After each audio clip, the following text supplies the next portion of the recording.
बिल्कुल दोस्तों, फटाफट से रिप्लाई आने स्टार्ट हो गए। यहां पर बोल रहे हैं कुछ लोग 3, कुछ लोग 4। अब यहां पर मैक्सिमम लोगों का जो आंसर आ रहा है 3 आ रहा है। अरे भैया ये त्रिभुज थोड़ी ना है, तो ये 1, ये छोटा वाला 1 और ये बड़ा वाला कितना हो गया, 2 हो गया।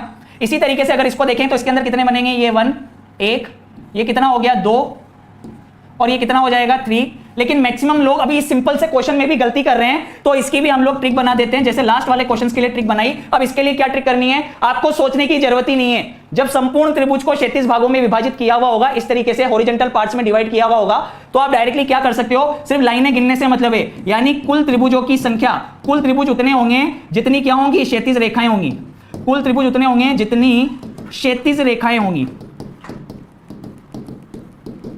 कुल त्रिभुजों की संख्या कितनी होगी, जितनी क्षैतिज रेखाएं होंगी। यानी फ्रेंड्स यहां पर अगर एक क्षैतिज रेखा है तो त्रिभुजों की संख्या 1 है, यहां पर 2 क्षैतिज रेखाएं हैं तो त्रिभुजों की संख्या 2 है, यहां पर 3 क्षैतिज रेखाएं हैं तो त्रिभुजों की संख्या 3 है। तो फ्रेंड्स यहां पर अगर कितनी है, 4 क्षैतिज रेखाएं हैं तो त्रिभुजों की संख्या कितनी होगी, 4 होगी। यानी हमें सोचने की जरूरत नहीं है, जितनी क्षैतिज रेखाएं उतने ही क्या होंगे, त्रिभुज होंगे। समझ में आया कि नहीं आया? यानी ये हमने शॉर्ट ट्रिक बना दी इसकी, कुल त्रिभुजों की संख्या बराबर कुल क्षैतिज रेखाएं। हमें बिल्कुल भी सोचने की जरूरत नहीं है। चलें आगे।